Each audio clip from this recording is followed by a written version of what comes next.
we need to talk about this again. Can you build muscle on low protein, moderate to low protein, if you're lifting 7 days a week like a beast? And what about if you're post-menopause? Do you need more protein? Let's get into it again.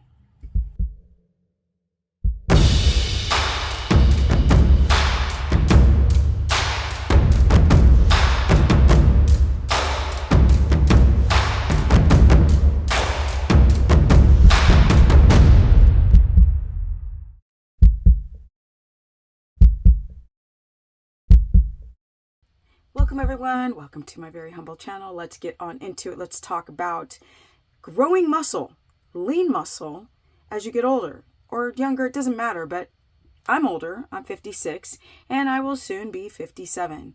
I am full natty. I don't believe in HRTs.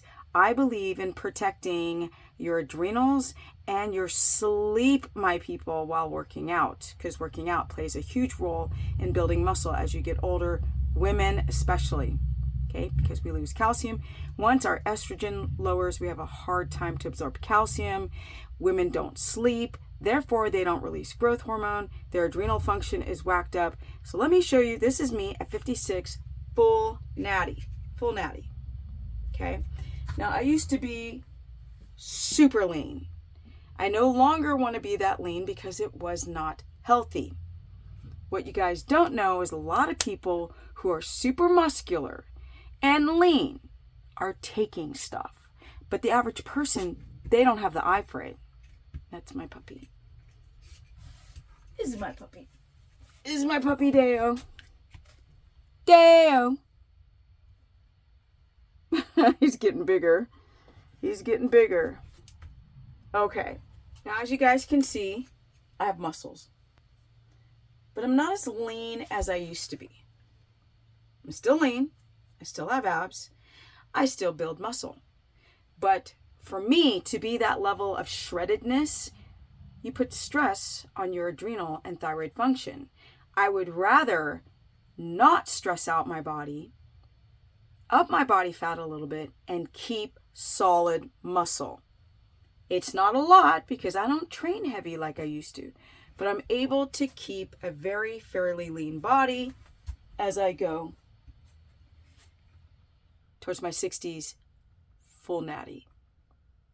Once you start going the hormone, exogenous hormone, where you're taking hormones to build muscle, for women, it's quite dangerous. You have the potential to form issues, which I won't say on this freaking channel because they don't like you to say the C word, but also you might have troubles. We are so censored.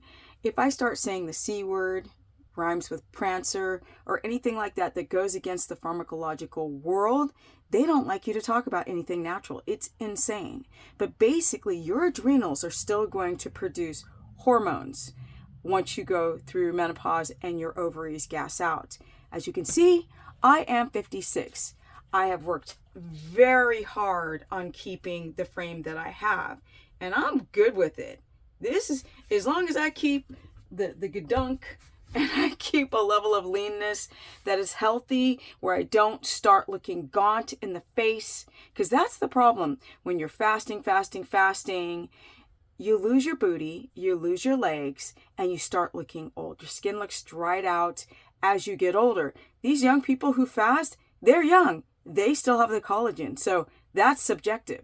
But when you get older, that's the true sign. Now, brown skin will help with not developing fine lines, but it doesn't stop jowl sagging and hormonal issues with the body and lean body mass. So I am very satisfied with this level. And if I relax my arm, I'm very satisfied with this level of muscularity at 56. Love it. Because I'm able to take care of the body and still remain healthy without going for some crazy aesthetics. Now, if you look at my videos from 10 years ago to now, my body has not changed a lot because I've worked very, very difficult. I've worked rather very, very hard at consistently working out, trying to go to bed early. I've changed my diet. Your body releases growth hormone at night. This is why I say you have to go to bed between 9 and midnight, or you have to be asleep rather. Go to bed by 9 or 10. Be asleep in the first 90 minutes because that's when you're going to release growth hormone.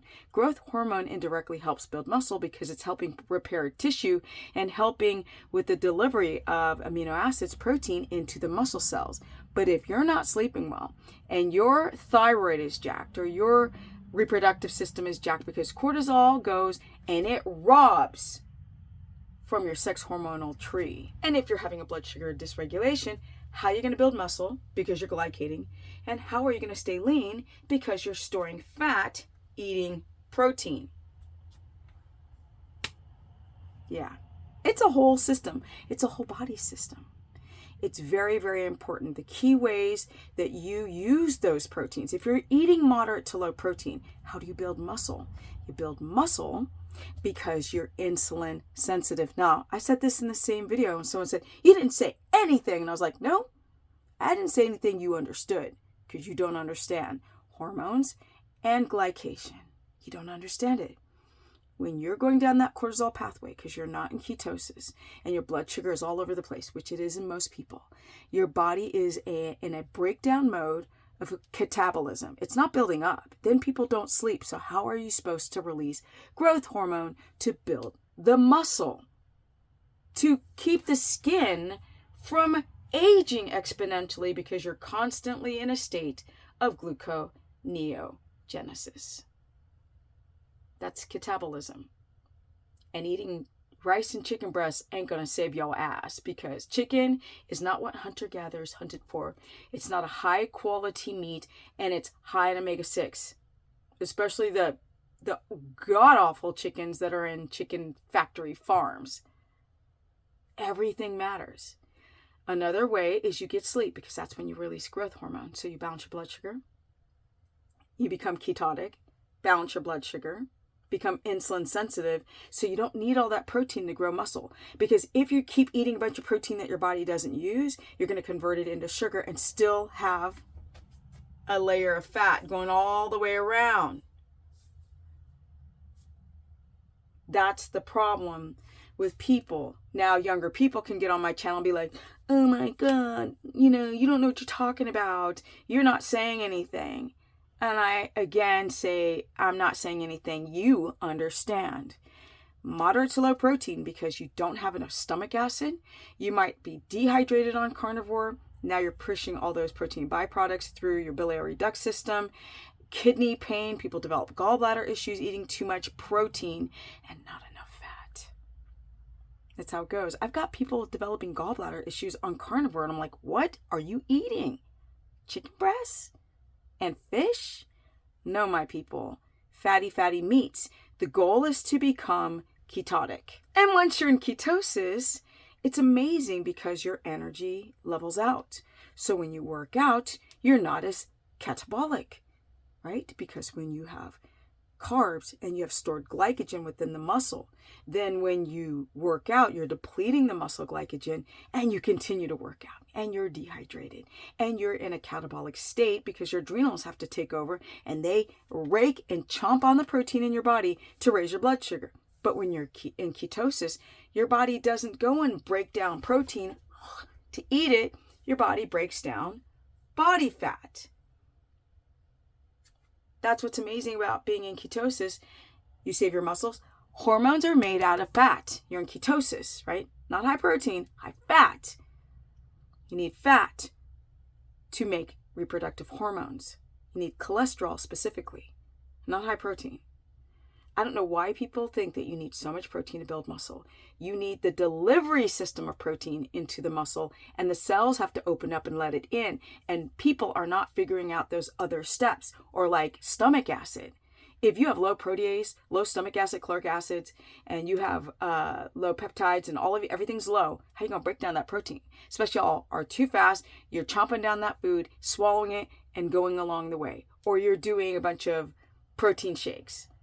Talk about kidney strain of synthetic nastiness or non-grass fed, or even if it's grass fed, now you are drinking your amino acids.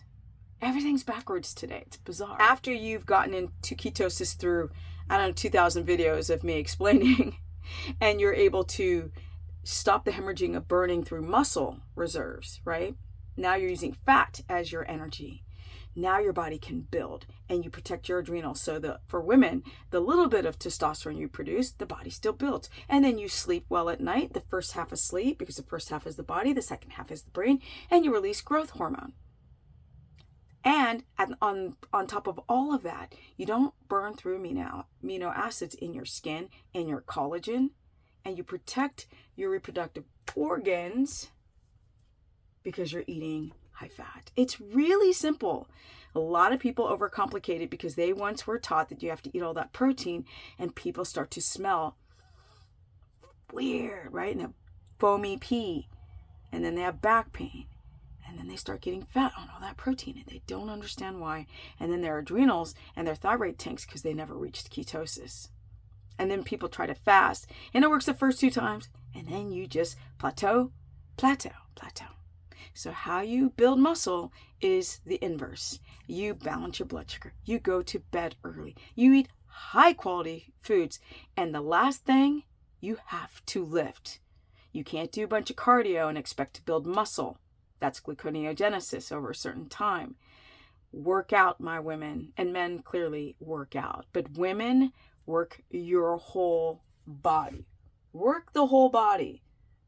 That is what is important at the end of the day, is to work the whole body.